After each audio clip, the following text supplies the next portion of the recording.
प्रश्न मनातले.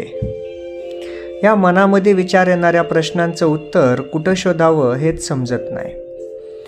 आजचा एक साधा प्रश्न म्हणजे असा की मी करत असलेल्या सर्व गोष्टी बरोबर असून देखील इतर लोक ते चूक का म्हणतात किंवा त्यांच्या दृष्टिकोनातून त्या गोष्टी बरोबर का नसतात.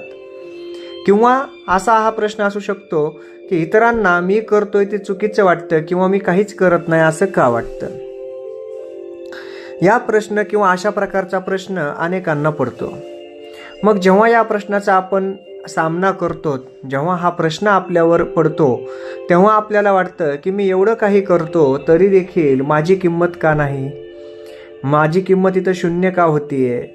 मग यावेळेस आपण मनानं खचून जातो.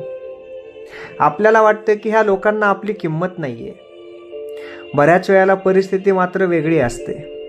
सांगायचं तात्पर्य एवढं की कशा प्रकारे या गोष्टी आपल्या भोवती घडतात यावर या प्रश्नाचं उत्तर अवलंबून असतं. बरेचदा होतं काय की आपण काम करतो पण आपण केलेल्या कामाचं आपल्याला प्रेझेंटेशन करता येत नाही, म्हणजे सादरीकरण करता येत नाही. काही लोकांकडे ही कला असते. काही लोकांचा स्वभाव किंवा त्यांच्या वागण्याची पद्धत अशी असते की ते काहीच काम करत नाहीत पण खूप काम केलंय असं दाखवतात. काही लोक खूप काम करतात आणि ते खूप काम केलंय असं दाखवतात.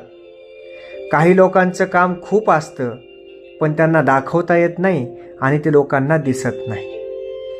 मग अशा प्रकारच्या लोकांमध्ये पहिल्या दोन लोकांची मात्र स्तुती होते. एक काम करून स्तुती करून घेतो किंवा त्याची वाहवा होते आणि पहिल्या प्रकारचा जो आहे तो काम न करता वाहवा करून घेतो. परंतु त्रास मात्र ह्या तिसऱ्या प्रकारामधल्या लोकांना होतं की जे काम करतात परंतु त्यांना स्तुती करून घेता येत नाही किंवा त्यांची स्तुती होत नाही इतरांकडून, कारण त्यांनी केलेलं काम त्याचं महत्त्व हे समोरच्याला दिसत नाही.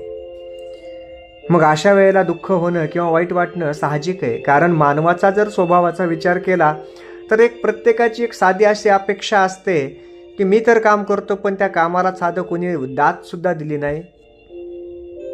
मग तो माणूस दुःखी होतो.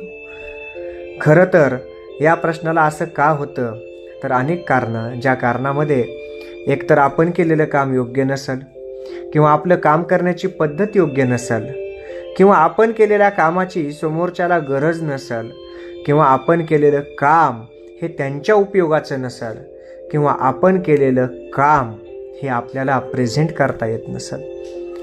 आणि ह्या सर्वांच्या पुढे जाऊन जर आपल्याला चांगलं आयुष्य जगायचं असेल तर या सर्व गोष्टीत बदल करावे लागतील. आपलं केलेलं काम सांगता पण आलं पाहिजे किंवा मग मुळात कुणी अपेक्षा करावी हीच अपेक्षा आपण ठेवू नये. जरी अपेक्षाच सोडून दिली तर दुःखाचं एक ओझंच निघून जाईल, कारण अपेक्षा हेच एक दुःखाचं मूळ कारण होतं. येणाऱ्या नववर्षाचं स्वागत आपण ह्याच प्रश्नापासून आणि याच्याच उत्तरापासून आणि स्वतःपासून करूयात. आजपासून आपण इतरांकडून तशी अपेक्षाच नको ठेवूयात की जेणेकरून ते आपली वाहवा करतील, ही अपेक्षाच नको. जर ही अपेक्षा आपण नाही ठेवली तर खरंच आपलं आयुष्य हे समाधानी असतं, कारण आपण जगतो इतरांसाठी देखील आणि स्वतःसाठी देखील. परंतु जर खरंच ते इतरांसाठी करणाऱ्याला किंमत नसेल तर वाहवा मिळवण्याची अपेक्षा आपण का ठेवावी. आपण फक्त आपलं कर्म करत राहावं आणि मस्त स्वच्छंदी चांगलं जीवन जगत राहावं प्रामाणिकपणे तेही. कारण भगवद्गीतेमध्ये देखील सांगितलेलं आहे की कर्मण्येवाधिकारस्ते हि मा फलेषु कदाचन. म्हणजे आपण आपलं कर्म खरंच करत राहावं, बाकी कोणत्या गोष्टीची अपेक्षाच ठेवू नये किंवा इतरांनी काही म्हणावं ही अपेक्षाच आपण अपेक्षारूपी ठेवू नये. जय जय रामकृष्ण हरी.